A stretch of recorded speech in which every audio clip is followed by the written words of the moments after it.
Steve can help. Yeah, so as we do our thing, I think it's good when you are the one moving the thing, so that you can go at the speed you want to go. But our discussion is very important. The key word here is associate, and the other word is passion. So we are really talking about associate who can have passion. My prayer is that God in his own way in the next 45 minutes will allow us to hear something not from the speaker but from God himself that can make us be even more committed to serving the Lord.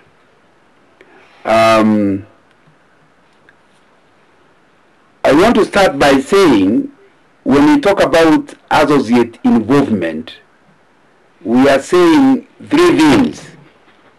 Number one, we are talking about people that are interested in the quality and quantity of work in the Christian unions of the various institutions of higher learning. So they spend time in prayer and they look for information about what is happening in the Christian unions and they pray about it. But I think number two, when we talk about people with passion for student ministry, we are talking about people who actually look for ways and means of mentoring students, spending time with the students to help them and better prepare them for life outside campus. So they invest, whether it is once a month or once a year, they invest some time, their own time, in order to mentor the students. But thirdly, in order to better be prepared for the two first items, they are active in the focus branches, because it is in the focus branch where they will get the information that allows them to pray with knowledge, but also allows them to mentor the students within the strategic plan or focus. You can actually be involved in focus with the students without being part and parcel of focus, but when you do so, you actually may not be well coordinated and your impact could be lower. But why must every one of us who is born again be involved generally? I'm taking my key verse in Acts 13:36. For when David had served God's purposes in his own generation, he fell asleep, he was buried, and his fathers he was buried with his fathers, and his body decayed. Here what you are saying is that the word of God is referring to David, but you could also remove the word David and put the word Otieno or Nanga. When Nanga had served God's purposes.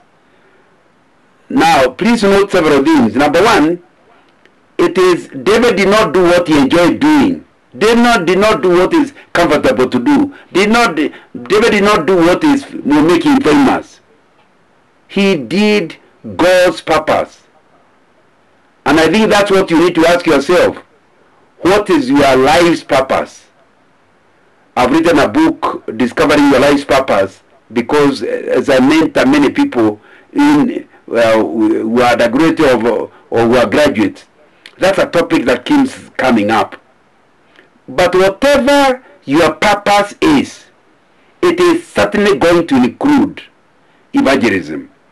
There is no way you have a purpose and ignore people who don't know the Lord. And witnessing is part of every Christian in their life purpose, therefore.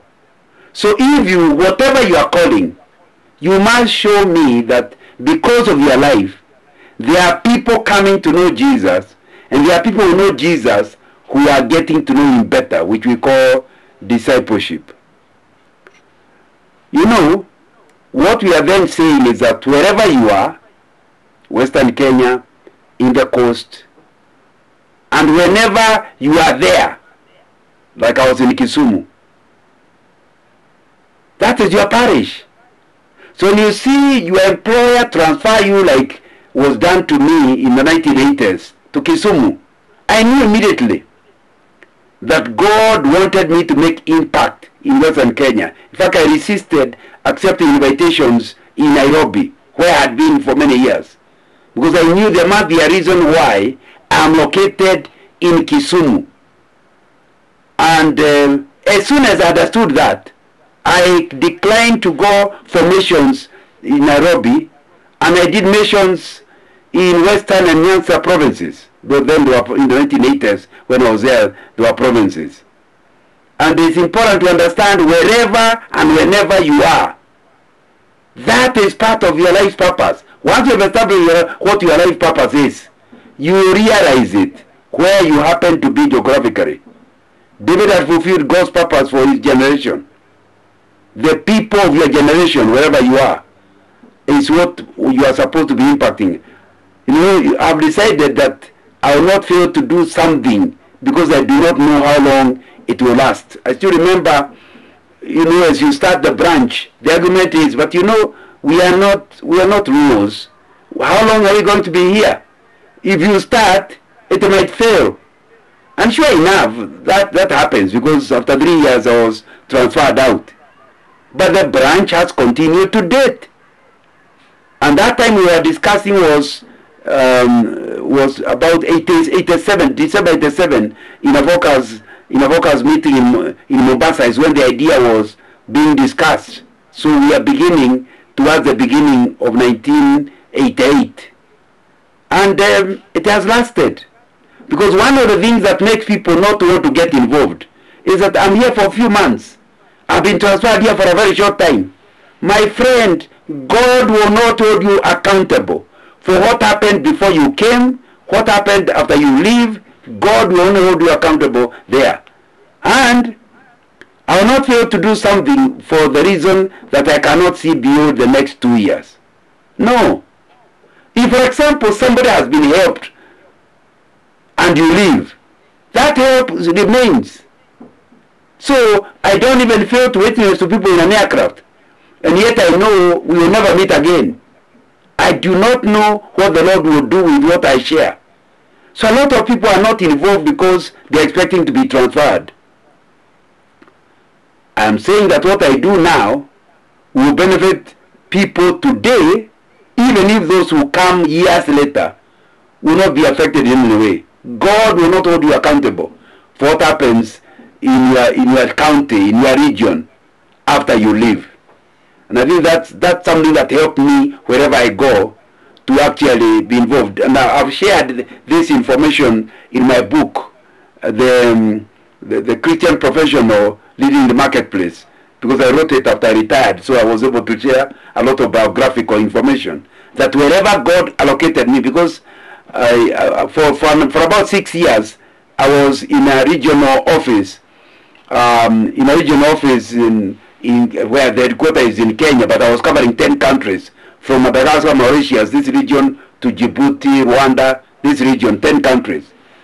And again, initially I was wondering, why get involved? But after some time, I talked with the regional IFES person, and we agreed when I'm in Sudan, I can get involved in University of Sudan. When I'm in Addis Ababa, I can get involved in University of Addis Ababa. When I'm in Uganda, I can get involved in Kampala University. Now, and of course it lasted 6 years. And I did several meetings. I was a main speaker for a conference in Khartoum. And it was easy because they don't have to pay my ticket. I just take leave, go arrive in Khartoum.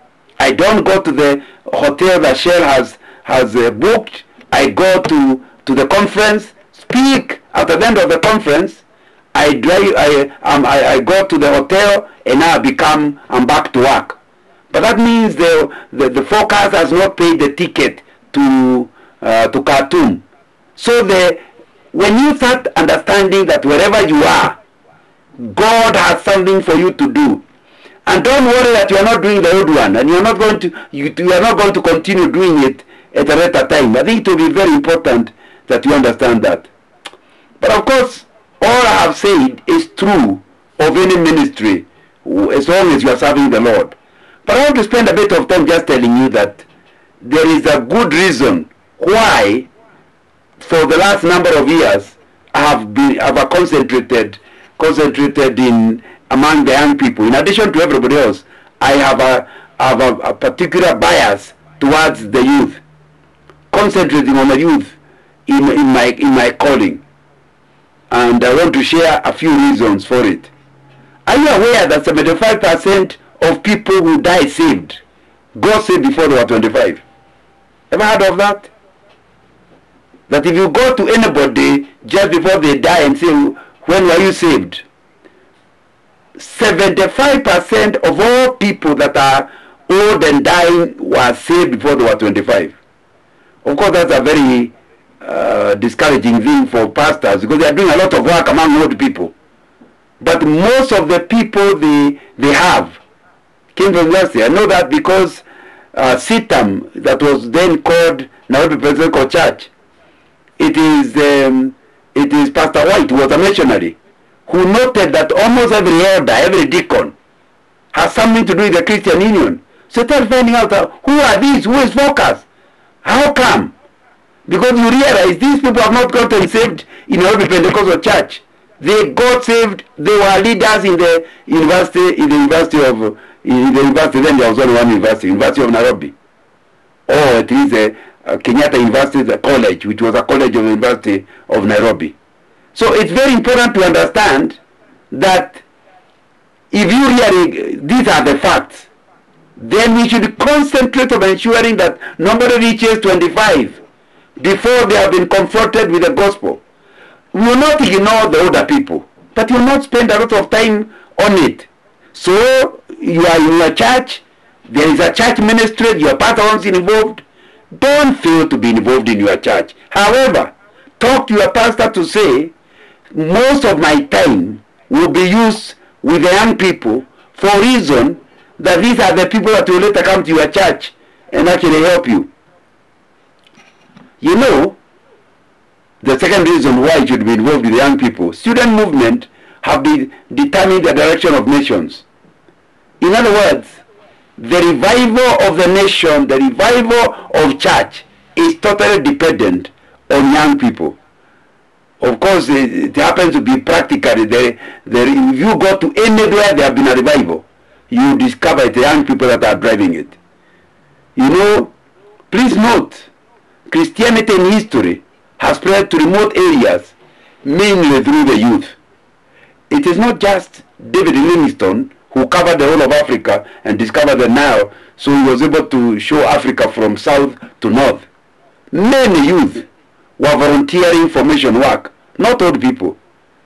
In the 19th century, there was the big missionary revival in the universities of Britain, and that's where you read about the Cambridge 7. One of them was called City Stud, and he evangelized the Congo, in addition to also evangelizing India. And these were young people in the early 20s. Note that these were university students by the time God is calling them.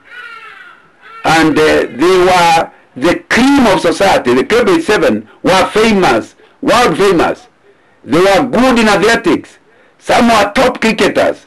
But they heeded the call of God to go to remote and rich places. Congo, India, China. They went. My friend, if you minister in the university, you have no idea those young people where they will be.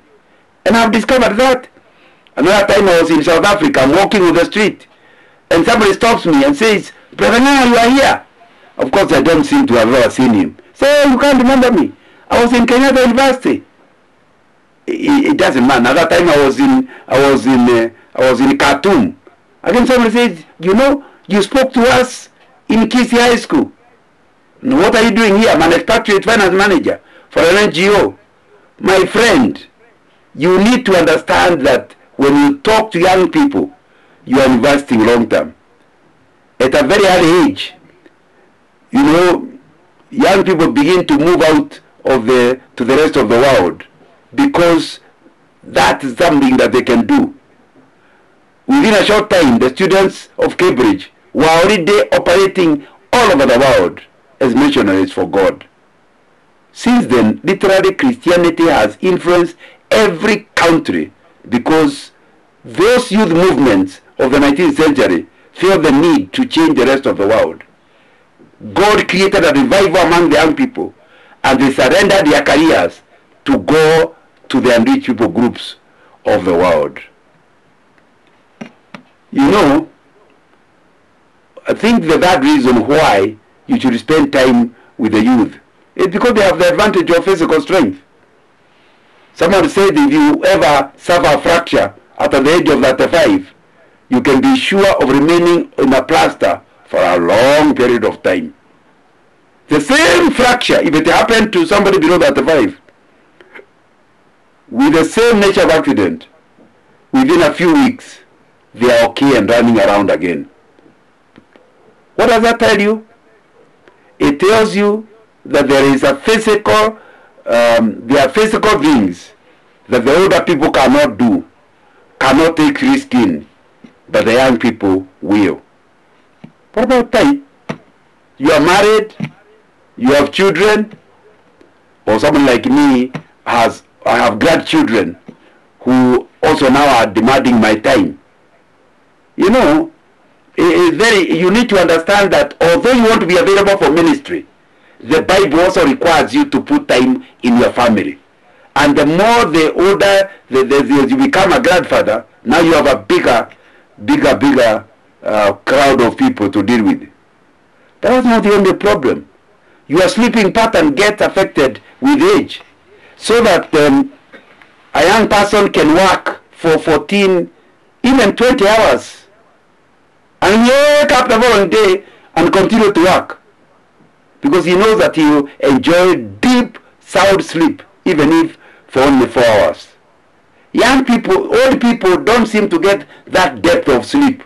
They therefore need to be on the bed longer than a young person. A young person just falls asleep, and within 4 or 5 hours, he has totally exhausted his sleep. One of the signs of old age is that old people sleep in the bed, stay in the bed for long, and you know they have actually got time to sleep, but they do not get the sleep as well as they could. What that tells you is, although the older person and the young person have 24 hours, the older person needs to allocate more time for sleep. Therefore, he has less time to do his career and be available for student work. So do not sit there thinking that I'll do this once I'm promoted, once I'm a CEO, I'm going to be available for student ministry. My friend, your body will not allow you. You will still be involved like I'm still involved, but not to the same extent as if you are doing it before the age of 40. You know, if you really concentrate on young people, you are creating a team of missionaries because of the advantages. I've talked about the time, I've talked about the physical strength. What about possibility thinking? They see a problem, they know they can deal with it. Another person, the older you are, the less you are able to have possibility thinking. They actually tested some children below 10 and tested them with people who are above 50 or something like that. And they found that a child below 10, if you give them a rope, ask them what they can do with the rope, they will come up with 10 different ways of using a rope. They have not. That's why you can see the child is using the rope to jump. They're using the rope, turning it around into a ball, turning it. He can see the possibility of using the rope in many ways. But another person knows a rope is for tying the cow, so he only thinks about one.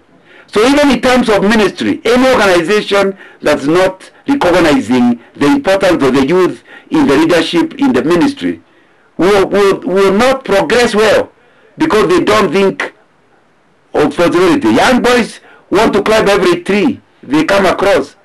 As you grow older, even walking across a narrow bridge may require somebody to walk with you, because you feel like you will fall into the river. The same boy that used to climb trees is now needing to be able to cross the stream.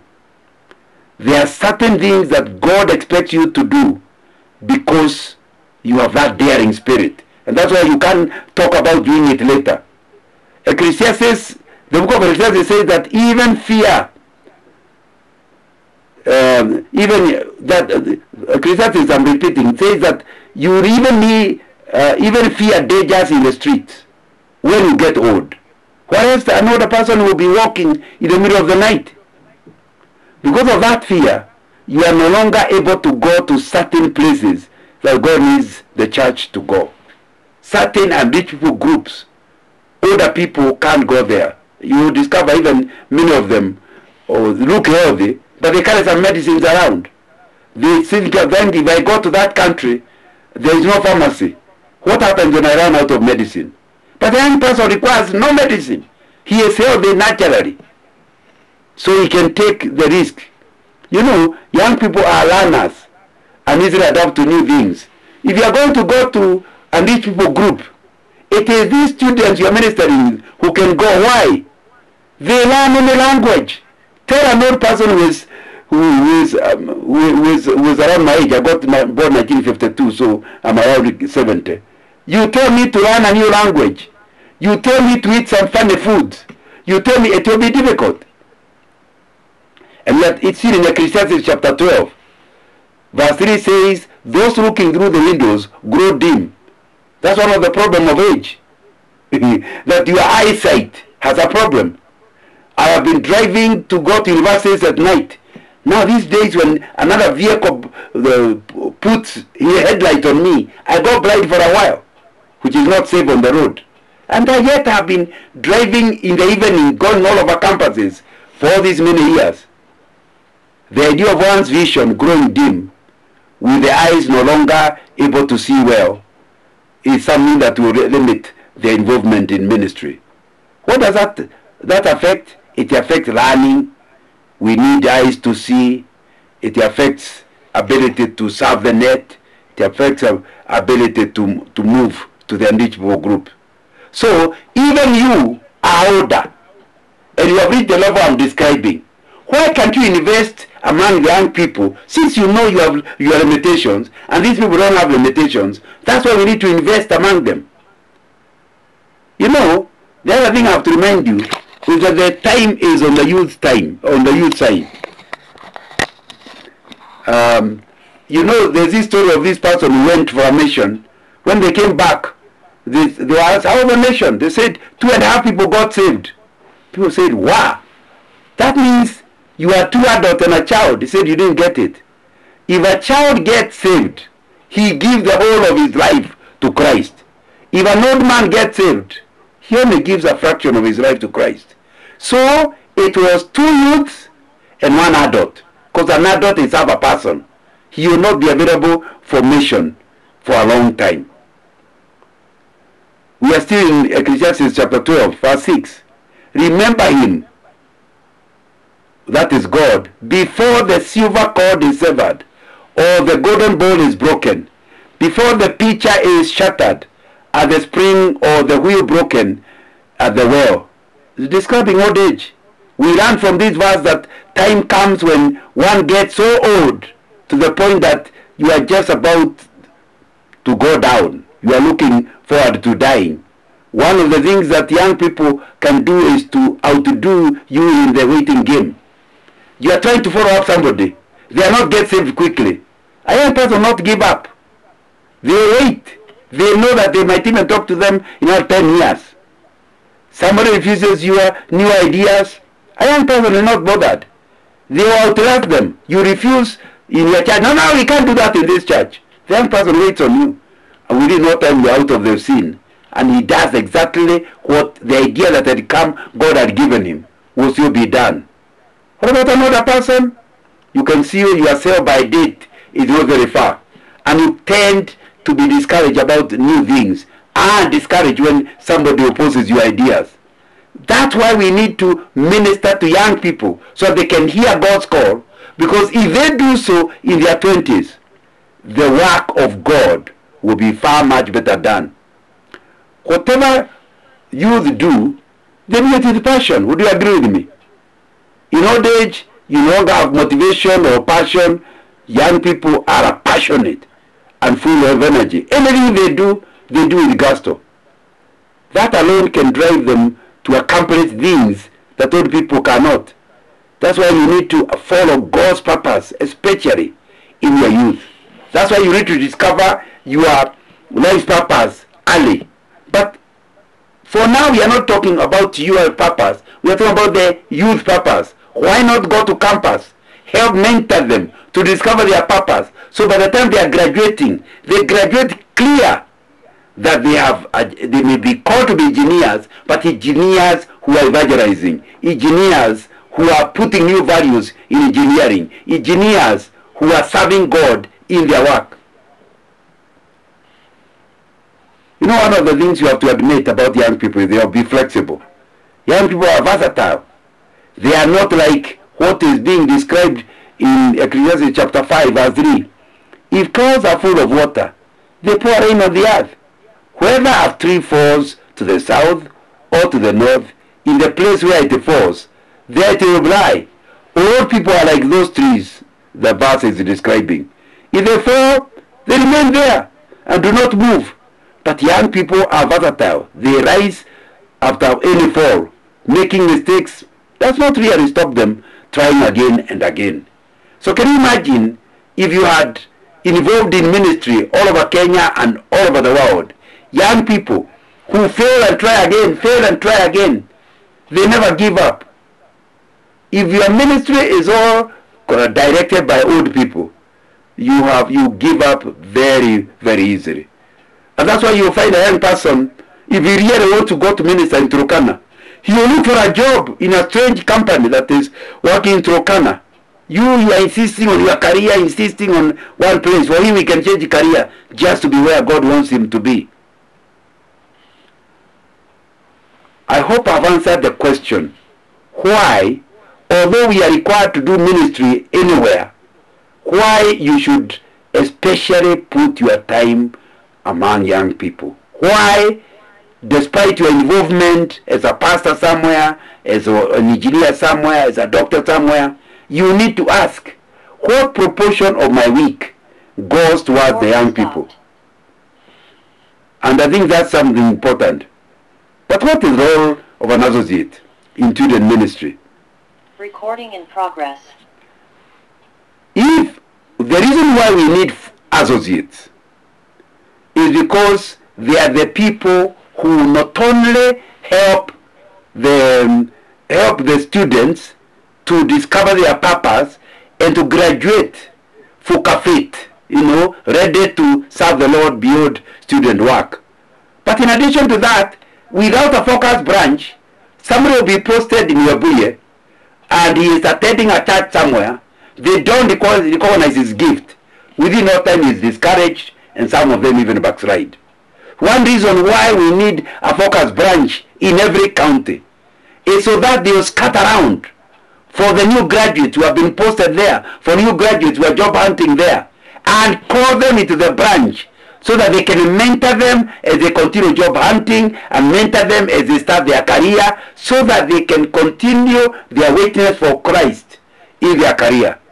A place without a branch, you get many people who have graduated, they were hot in their campus days. Within no time they have gone cold. So your responsibility as a branch is to scout around for new graduates and mentor them and help them. Don't allow them to drop off. You know, you have heard the management saying, work fills available time. In other words, if somebody becomes an engineer in Kakamega and he is not involved in focus work, after some time he settles to go to church on Sunday. The rest of the time he is doing workstation kind of issues.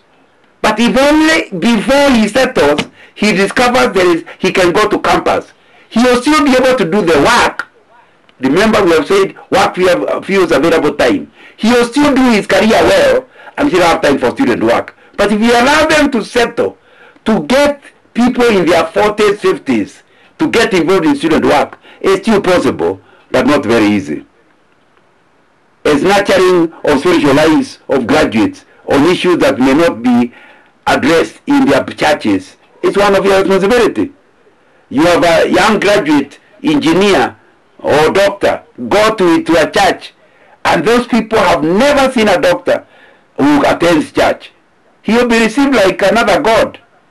Chances that those people will mentor him and help him spiritually are very slim.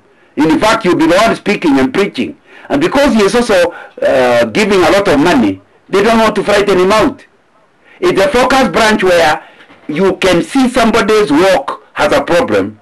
And because you're also a doctor just like him, he's your brother. If you follow that route, that's the route to hell. We require focus branches. Now, not for helping new graduates, but challenging old graduates, challenging people. And that's why we require not just branches. We also require career groups where people can challenge each other. And that's why a branch is required. Thirdly, is a way of fulfilling your life's calling. I told you you need to be strengthened in order to do what you need to do in your career and what you need to do in the university. The branch is the work of nurturing you so that you can do that. And basically, a focus branch is a ministry center. It is the one that knows about the campuses in the area, their needs, and kind of assists the coordinator of the region in reaching to those places. It's a ministry to colleges that can best be done by former students who understand what students' real needs are. And you can see the importance of a branch. Because if you leave the students on their own, and they are getting pastors from all over going to campus, they don't know how the CU runs. You know. You did not pay to know. You just know because you went to campus. How can you be the kind of person who will stay with that information rather than go campus and tell the new CU chairman, this is what you do. Tell the new prayer secretary, this is what you do. Tell the new follow-up person, this is the way you do it. So you cannot be a focus branch without a ministry on campus to students.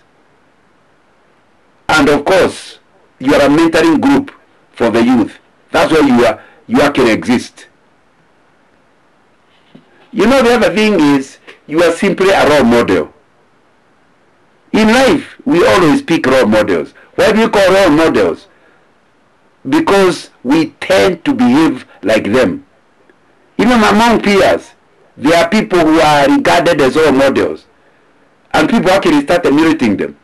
You are offering to these students somebody they can emulate.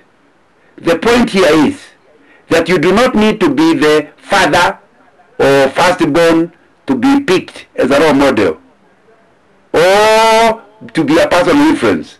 All you need is, you have gone through this before, how did you go through it? It is not age that determines the choice, but the clarity of purpose. Once somebody can see you know what you are doing, they want to follow you. It is the clarity of your purpose, I repeat, and the clarity of what you do that will make you, give you influence, so that among the students, they want to talk to you. And we're not talking about going to campus to be a preacher. It is going to campus and after the CU meeting, greeting them, getting to know them. That's what we are calling mentoring. You don't wait until they invite you to speak. A branch is like a patron to the CUs around it. So, and a patron does not wait to be invited. He goes and makes himself available. He invites students to his house. That's exactly what branch members are supposed to be doing. I want to finish because unfortunately my time is gone. I want to finish by just talking about how do you continue with it over a period of time. I left campus in June 1977, so next month I will have been out for 45 years. So I've been at least involved in student work after campus for 45 years. How do you continue? Because along the way, many people dropped off. Even you, who has not been out of campus for 45 years like me, you have known people that were very involved during the undergraduate days, when the postgraduate days. Somehow when they are hitting 40, they just pull out. They don't give money to focus. They don't get involved in any way. They have settled in a church. How do you stay on the long term? and I don't have a lot of time into it because I want us to have question time. It is when you discover that ministry is more sacrifice. Serving God is more sacrifice. You know, people, Brother Nganga, at your age you are still running here and there. I had you in that campus, in that one. What a sacrifice. That's a lie. It is not a sacrifice. When you do something you enjoy, it's not a sacrifice. You know, there are people who play football as work. The others who play football as a hobby. The ones who play football as a hobby go there to rest. The ones who play football as a job, they are tired out. They have to look for another hobby. So similarly, when you realize going to campus, mentoring to students is a calling, you always enjoy doing it. You can like during March and April, I've been very involved all over. But I may be tired physically, but the heart is rejoicing. The moment you say, oh, I've sacrificed. Look at how much I've done. How could you be sacrificing on something you enjoy? So that word is not there. That's why somebody thinks, if you remember going to speak somewhere else and somebody says, you know, and that person said that he has children in the university. His children in the university. He said, you know, a long time ago when I was a student in the university, can you imagine? He was still, Nana was still speaking to us.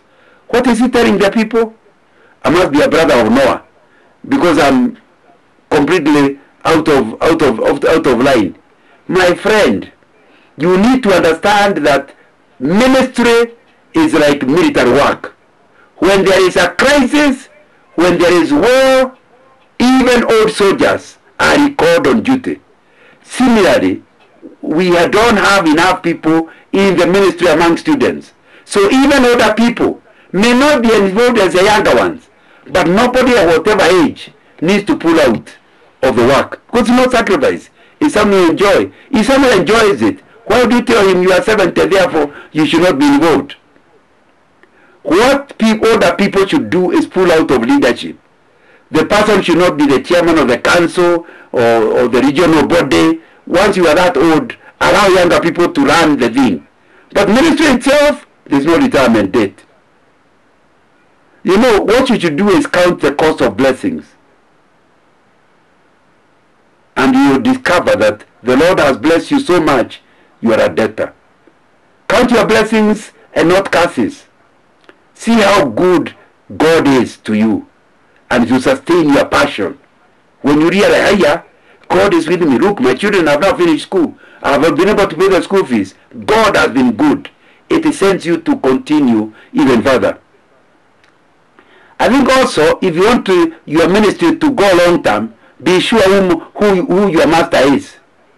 If your master is a focus general secretary or director these days, and then when he is coming to your region, doesn't even greet you, doesn't even recognize you, within all he needs is to go back to Nairobi and you have no interest.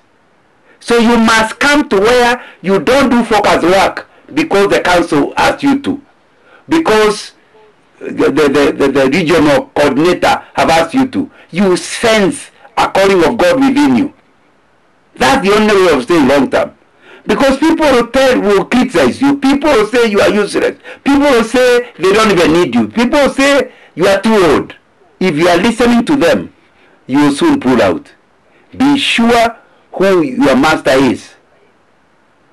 And you know that you don't owe the others anything. So you can continue even when nobody is clapping. Nobody is even cheering you up.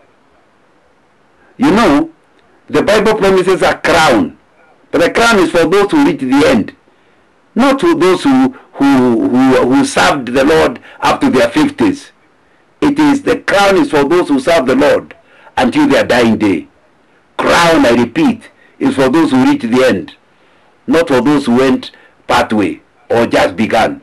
So if you have that idea, you will come out of, oh, we used to serve the Lord. What about now?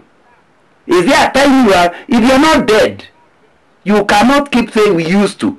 You must tell me what you are doing currently to serve the Lord. That's what gives you the passion to continue without retiring out of service. So don't serve the Lord as a fashion or a fad. Oh, my generation, we are the people in campus these days. One will drop, another drops, another drop. Within no time you find you are the only one going to campus. Will you stop? If you are not serving the Lord as a fashion or a fad, you will continue. Of course, I have to admit that with, like I've been saying, with age, you have to adjust. You have to adjust with age. The other day, I was invited by J.K. Watt for the elders' night, and they wanted me to preach, I think, 2 a.m. And I thought, hey, that's a little too difficult. Can I be the speaker at 9 o'clock when the dance, whatever the elders' dance they call it, starts? They said, no, that will spoil the party. The speaker should come in the morning. And I should tell them, okay, ask somebody younger. It is important to understand you have to adjust yourself to the age. But adjusting yourself to the age does not mean you stop ministering to students. You can still mentor them, you can still invite them to your house, but you may not do it at night. You also need to realize the sender is the owner of your life. If God is the one who has called you to student work, He's the one who owns your life.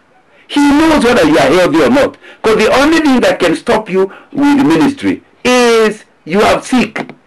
He knows whether you are sick or not. Old age is not a problem. It is disease that can be a problem.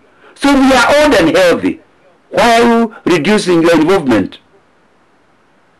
I think that's very important. You know, life's expectation management is what we need to talk about. What are you expecting?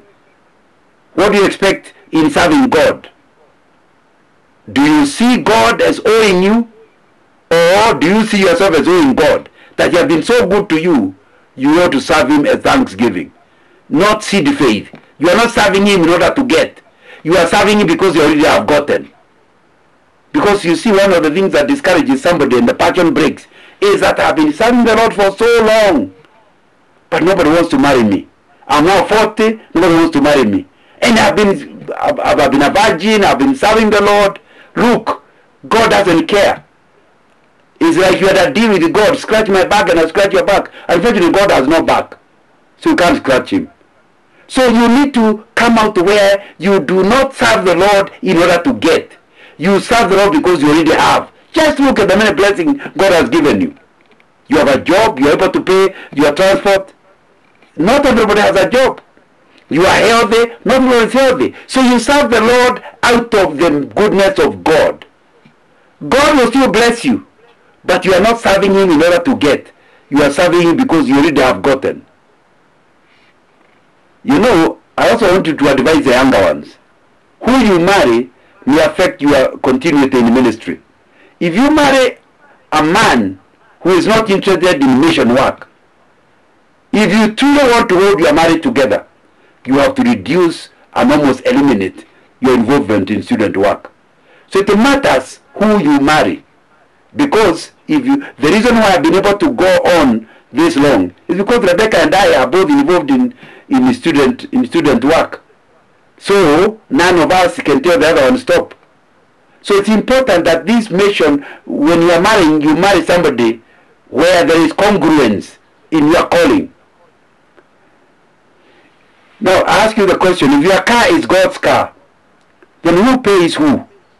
When you feel, and I'm still back on this issue of trying to ask God, I've done so much work, what have you done? But your car, you paid for it. God gave you a car. So when you go for a mission, God owes you nothing.